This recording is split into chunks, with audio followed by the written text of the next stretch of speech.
You don't expect to see someone die on your morning commute. And yet, that's how it started for me. I was stopped at a red light on Archer and Main, halfway through my lukewarm coffee, staring blankly at the new digital billboard mounted above the old Bell's Pharmacy. It had just gone up the week before. Some slick LED thing that blinked bright ads for soda, sneakers and insurance, while the rest of the city decayed beneath it. But this morning, it wasn't selling anything. It was showing a video. A woman, mid-30s, red hoodie, running through what looked like a parking garage. The footage was grainy, like it came from a security camera, but not quite. Too clean in some ways, too intentional. The woman kept glancing behind her, terrified, breathing heavy. Then she looked straight at the camera, her mouth opened in a scream, silent, because the billboard had no sound, but the emotion in her eyes. It chilled me. The kind of scream you let out when death is close enough to smell. The screen glitched, froze, then flashed back to a Coke ad. I sat there, goosebumps rising, and then the light turned green. I didn't think much of it at first. Strange, yeah, but it could have been some viral marketing thing. A new horror movie, maybe. One of those creepy ad campaigns meant to stir up buzz. That is until the next morning, when the same woman showed up on the local news. Missing, vanished from a downtown parking structure less than 24 hours earlier. No leads, no suspects, just gone. I blinked at her photo on the TV screen. Same hoodie, same face, same screen burned into my mind. I'm a journalist, freelance, mostly. I've chased everything from city council scandals to Bigfoot sightings. I've got a good nose for weird, and this stank. The pattern over the next week. I kept an eye on the billboard. I started bringing my camera, parked across from the corner bakery at 6:45 sharp, coffee in hand, lens pointed at that massive LED monster. At first, nothing, just normal ads. Then on a foggy Thursday morning, it happened again. This time it was a man, bald, stocky build, stumbling through a forest at night, though the camera angle was too clean to be surveillance, almost cinematic, but there was no artistic flair, just raw fear. He tripped, turned, tried to run, then a shape tall, thin, wrong, moved in the shadows behind him. He screamed, static, then an ad for allergy pills. Next morning, gone. Reported missing during a weekend hiking trip in the Catskills. No body, no witnesses, just fear in his wife's voice on the news. 2 victims, 2 videos, 2 disappearances. I started to dig. I pulled permits, tracked down the billboard's digital operation. It was owned by a small firm, Brightcast Media, based out of Cincinnati. The company's website was bare bones, no social presence, no client list, just an email form, and a disconnected phone number. Suspicious as hell. I checked the billboard's active content stream. It should have only been running 5 ads, none of them the disturbing clips I'd seen. Nothing listed about custom uploads, no file logs matching the timestamps of the videos I recorded. Something or someone was hijacking the feed. The missing 13. My gut told me it wasn't just 2 people, so I dug deeper. I cross-referenced footage timestamps, camera metadata, missing persons reports. Over the next few days, a horrible pattern emerged. 13 people, gone, all within a day of one of those nightmare clips showing, all across the city, different demographics, different backgrounds. The only thing connecting them, they'd all been featured on that billboard, always between 6:40 and 7 a.m. Always a silent video of them in fear, and always gone within 24 hours. I tried pitching the story to my editor. He laughed me out of the room. So I did what any real journalist would do. I investigated anyway. Her eyes in the static. It wasn't until I went frame by frame on one of the billboard recordings that I noticed her. The same figure,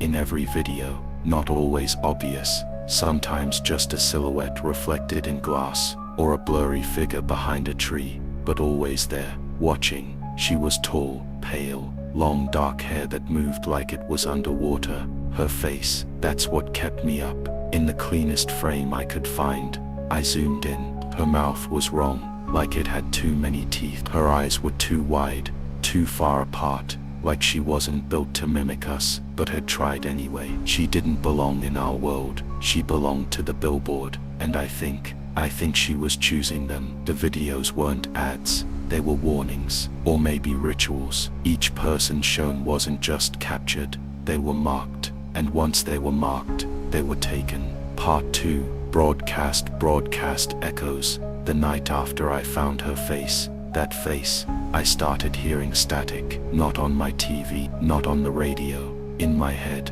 It came in waves, hissing, buzzing, crackling behind my eardrums. It started at exactly 6:40 a.m., same time the billboard lit up with its cursed signal, and lasted exactly 20 minutes. No matter where I was, whether I had electronics nearby or not, I'd hear it like someone had tuned my brain to a dying channel, and with it came images, flashes, not dreams, memories that weren't mine. A dark hallway, lined with blinking screens, a room filled with old CRT monitors, static rolling endlessly, and at the center, her, closer, every time I stopped sleeping. I spent days digging through every mention of broadcast media. It wasn't a real company, it was a front paperwork, traced to a shuttered ad tech firm that burned down in 2003 under strange circumstances. 3 employees died in the fire. The founder, Jacob Malley,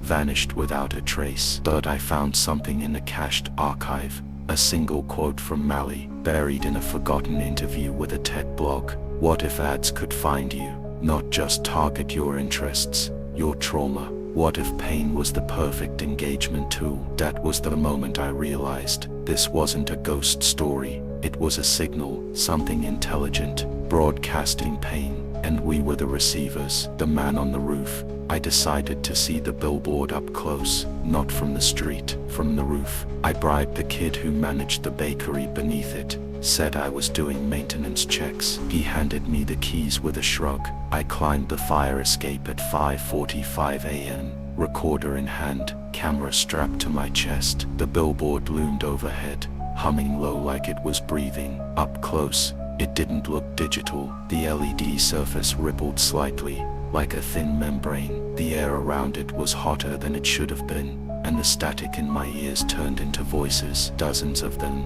maybe hundreds, all whispering at once, all saying the same thing. One more, one more, one more. I pointed my camera at the billboard, and it blinked. A black eye opened in the center of the screen, then shifted into a mirror image of the roof. I saw myself, standing alone, except I wasn't alone. She was standing behind me. I spun around, nothing, just sunrise and shadow. But when I turned back to the billboard, my face was on it, staring, terrified, mouth open in the screen. The curse revealed. I ran home, locked every door, closed every curtain, punched the mirrors off my walls. I uploaded the footage. Every file was corrupted, except one still frame. My face, frozen mid-screen. The timestamp, 6:47 a.m. Tomorrow. I didn't call the police. What would I say? That a haunted ad was about to kill me? That a digital ghost had scheduled my death like a cable broadcast? No, this was my story, my responsibility. I only had one chance. Beat the signal, break the loop, static feed. I returned to the billboard that night,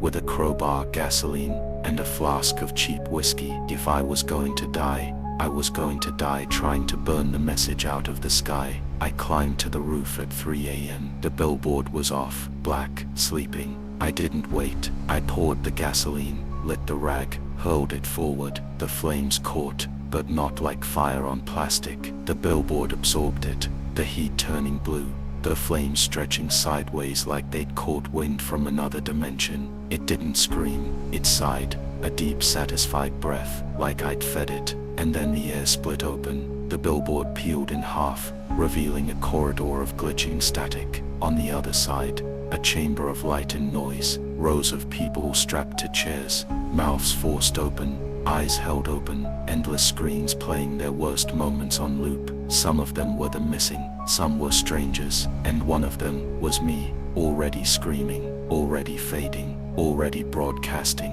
Live at 6:47.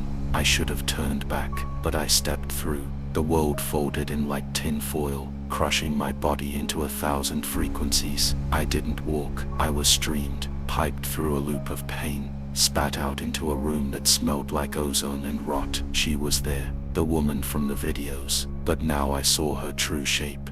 A tower of limbs and cables and pulsating glass screens, her face composed of the dozens she'd stolen, all screaming, all still alive, somehow, trapped in code, in suffering. She spoke without sound. Pain is memory, memory is signal, signal is forever. I raised my camera, she recoiled. For the first time she looked afraid. I hit record, and I spoke. You can't feed on what I give freely. And I told my story, all of it, every horrible detail, every second of fear, every regret, every mistake. I gave her everything, and she began to break. Her screen shattered, her mouths fell silent, her tower body sagged like it had lost signal, and the world turned white. The final broadcast. I woke up in my apartment, 6:49 a.m. I was late. I turned on the TV, nothing but static. I checked the billboard on Archer and Main, gone, replaced overnight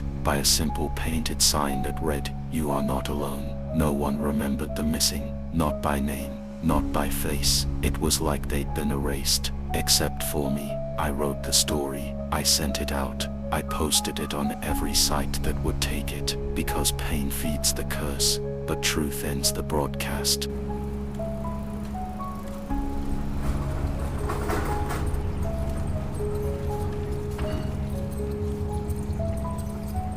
They tell you not to get too close to your work in this line of business, that murder is something you study, not something you feel. But the first time I stepped into that alley behind Delancey Street, I felt something shift in me, not just my gut, my soul. It was cold, colder than the rest of the city. No wind, no movement, but the shadows, they swayed, like they were breathing. This was the third body in 5 weeks. Same alley, same pose, same grotesque absence of any physical wound, just a face twisted into pure open-mouthed terror, and a heart stopped mid-beat. No signs of a struggle, just fear, enough fear to kill. The victim this time was Alan Burke, 34, local bartender. No priors, no enemies anyone could name. The report said he went out back for a smoke during his shift, and never came back. They found him crouched in the corner between 2 dumpsters, eyes wide open, staring at something that wasn't there, except I think it was, because when I looked into those eyes, I felt it too, like someone, or something was still standing there, just behind my shoulder, watching me, waiting. The pattern. I spent the next 2 days knee-deep in paperwork, trying to link the victims. Victim 1, Lisa Kinney, nurse, found in the same spot, same time of night, off shift, cigarette in hand.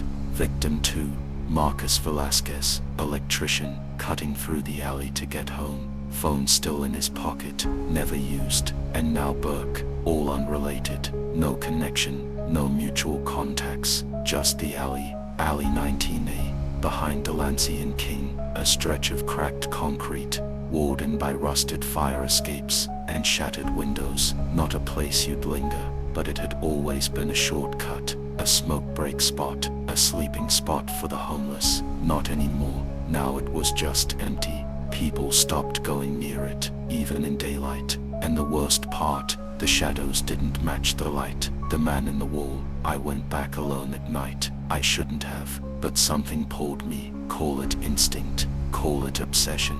The city was alive around me, but when I crossed onto Delancey, everything went quiet, like the air knew where I was going. I stepped into the alley at 2:13 a.m. No flashlight, just my phone, and even that seemed dimmer than usual, like the darkness here was thicker, like it swallowed light instead of bending around it. I walked slowly, 1 footstep at a time. That's when I saw him, not moving, just standing against the far wall, his outline not touching the ground. At first I thought it was a painting, graffiti. Then he turned his head, but the rest of him stayed still. I couldn't breathe, not from fear, but because I literally couldn't. The air felt like tar, my lungs refused to pull in. The man's face wasn't a face, just a mouth, wide and still, not open, extended, like it had been pulled into an impossible shape. Then the shadows behind him shifted, not because of my light. They moved on their own. That was when I ran. The photographer's message back at the precinct.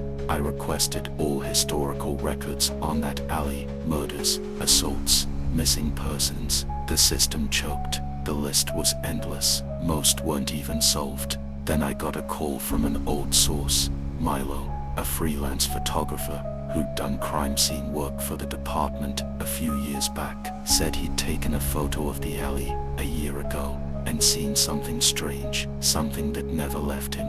He handed me an envelope. Inside a single photo, black and white, grainy, taken at dusk. You could just barely make out a figure in the shadow of the fire escape. But here's the thing, there was no fire escape above it. The shadow didn't match the environment. It was on its own, alive, and staring directly at the camera. Milo spoke slowly, shaky. I saw it after the photo, every night, in reflections, in the hallway corners. Never moved, never closer, but always there. I asked him if it went away. He nodded. I burned the photo. I looked down. The one I was holding was a copy. Part 2, marked, The Psychic's Warning. The deeper I went, the more dead ends I found. City records had been wiped. No one remembered who built the original block that housed Alley 19E. It was like the space had been carved out of the city, deliberately forgotten, but someone remembered. Her name was Delilah Crane,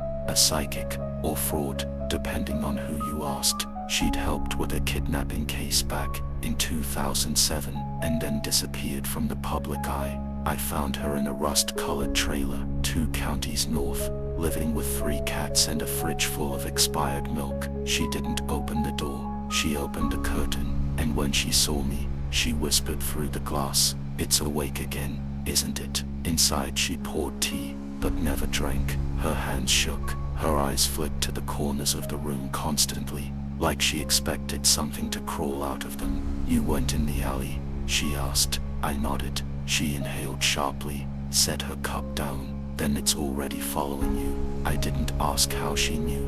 I think part of me didn't want to hear the answer. Delilah leaned forward. "They're not ghosts, not spirits. They're echoes, shadows of moments, specifically pain, fear so intense it burned a hole in the world. That alley was the site of a ritual long before the city swallowed it." "What kind of ritual?" I asked. Her eyes locked on mine. "One meant to trap something, and it's been feeding ever since." The mark that night. I woke up at 2:13 a.m. My apartment was freezing. No open windows, no reason. I stumbled to the bathroom, turned on the light, and there it was, a smudge on the mirror, like a handprint, but not quite. The fingers were too long. The palm was warped, almost dripping. I wiped it off. It smeared like ash. On my way back to bed, I passed the hallway window. From 4 stories up, I could see the alley. The shadows were waiting, and in the center, a new one had formed. My shape, standing completely still, staring up at me. The last witness I found a man, Harold Reese, who'd lived near the alley since 1972. Retired now, hard of hearing, kind eyes. He said he used to walk that way every night on his way home from the docks, until the day his brother, Raymond, went in and never came back out. "I didn't see what took him," he said, "but I saw the wall move." "What do you mean the wall?" I asked. He looked at me, eyes suddenly glassy. "I mean it," breathed. He showed me an old weather-stained notebook. Inside a crude sketch of the alley, with a sentence written over and over across the brick walls. "Don't let the shadows see your eyes." Harold said that's how they entered you, through your fear, through your gaze. I asked if he ever saw them again. He nodded. "Every night, right before sleep, in the ceiling corners, the closet, the mirror." He paused, then added, "You can survive it, but only if you don't look back." Then he closed the notebook. "You've already looked, haven't you? Back into the dark." I couldn't eat, couldn't sleep. Every shadow twitched now. Every flickering light made my stomach knot. I saw faces in them, pressed against walls, stretched like cloth. Some nights, I could hear whispering from the alley through my closed window. The voices were the victims: Lisa, Marcus, Burke, They whispered warnings I couldn't understand, reversed language, clicking syllables, like a broken transmission from another realm. And always, at the edge of those voices, the watcher returned, the tall figure from the wall. No eyes, no feet, just presence, watching me. On the seventh day, I went back one last time, not as a detective, as bait. The truth beneath I brought floodlights, choke, a GoPro mounted to my chest. I entered the alley at 2:10 a.m. At 2:12 the shadows recoiled. At 2:13 the walls began to pulse. I drew a circle on the ground, stood in its center, and waited. The air thickened, my breath caught. The shadows slid like oil toward the walls, pooling and rising. Then they spoke, not in words, but in memories. My fears, my guilt, my mother's last breath in hospice, the girl I couldn't save on the bridge in 09, the partner I lost to a bullet, meant for me. They used my pain as a doorway, and then the watcher stepped through. It reached toward me. Slow, I stared at the space where its eyes should be. Mistake, it lunged. The ending that isn't. I don't remember escaping. I woke in the street. The alley was quiet. The circle I'd drawn was gone. My GoPro was cracked in half. I checked the footage, only static, but for one frame, just one, before the battery cut out. My face, screaming. Something behind me, long and tall, holding my shadow.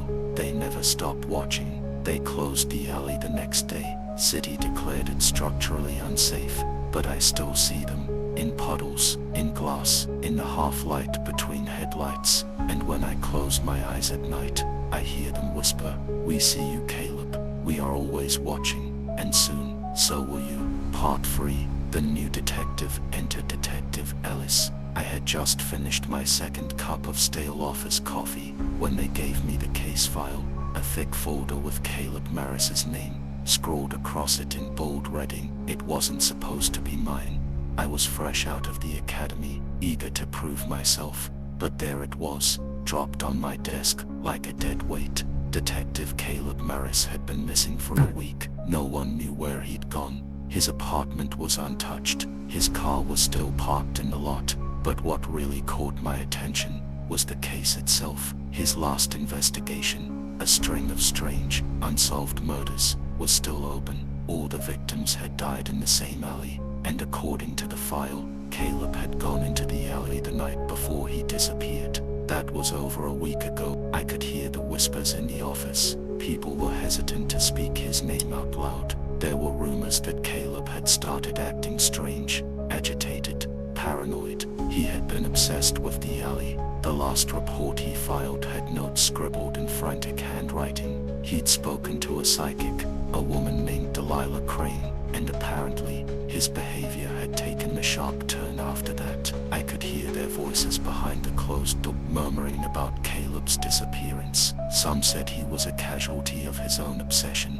Others said he was dead. I wasn't sure which one I believed, but as I stared down at the file, one thing was clear to me. I was going to find Caleb Maris. The first visit I drove to Caleb's apartment that afternoon. It was an old building in the middle of the city, the kind of place where the walls were thin, and you could hear your neighbors' arguments, or the sound of footsteps echoing down the hall.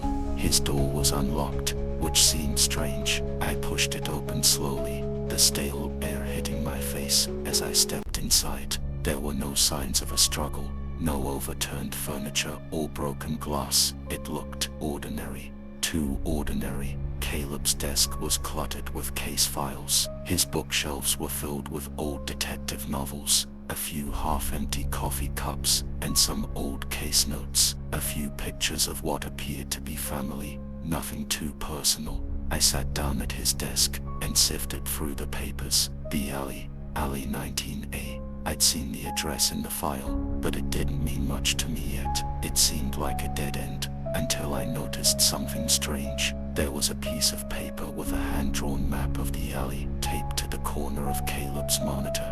On the back of the map were words, scrawled in Caleb's handwriting. "They're still watching. I see them every time I close my eyes. I can't stop it." A chill ran down my spine as I read the words. Something in me told me this wasn't just some regular case. This wasn't a missing person investigation. This was something else. I grabbed my jacket and headed out the door. The alley. It was 9:30 p.m. when I arrived at alley 19A. The city around me was alive with the usual bustle of late-night traffic and street vendors. But as I crossed into the alley, it felt like the world shifted. The air grew thicker. The street lights flickered on and off, and for some reason, the darkness felt deeper here, like it was watching me. I stood in the entrance of the alley for a long time, just listening. There was nothing, not even the sound of distant cars or passing pedestrians, just stillness. I walked deeper, keeping my eyes on the walls, which seemed to absorb the light from my flashlight. As I moved farther in, I couldn't help but feel something was wrong. It wasn't the alley itself, it was the shadows. They didn't look right. They shifted and stretched unnaturally, moving even though there was no wind, no reason for them to move. The same feeling Caleb had described in his notes, the feeling that someone, or something, was watching you. I turned around to leave, but froze. There in the corner of my eye was a figure standing in the shadows, tall, thin. I could barely make it out, but I could see it was staring directly at me.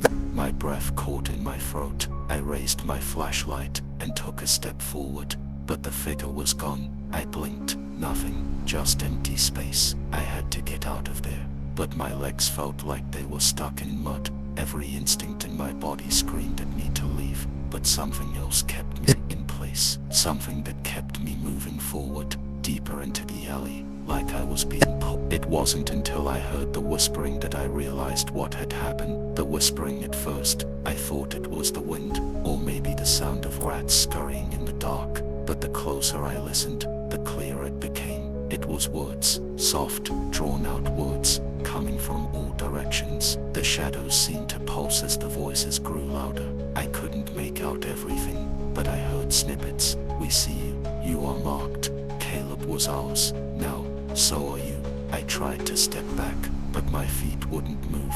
I turned around to run, but the figure from before was standing there again, directly in front of me. This time, I could see it clearly. It was tall, unnaturally so. It had no eyes, only a wide mouth stretched across its face, wide enough to consume the entire front of its head. The shadow it cast wasn't just dark, it was alive, shifting and rippling, like it was made of liquid. I could feel its presence, overwhelming. It had been here for so long, watching, waiting. I didn't think, I just acted. I lunged forward, trying to break free of its hold, but the instant I moved, it followed. The shadows stretched after me, fast and hungry. I stumbled back out of the alley, gasping for air, my heart pounding in my chest. But when I looked behind me, the alley was empty, silent, normal. I ran back to my car, locking the doors behind me. But as I looked at the rearview mirror, I saw the shadow. It was standing behind me,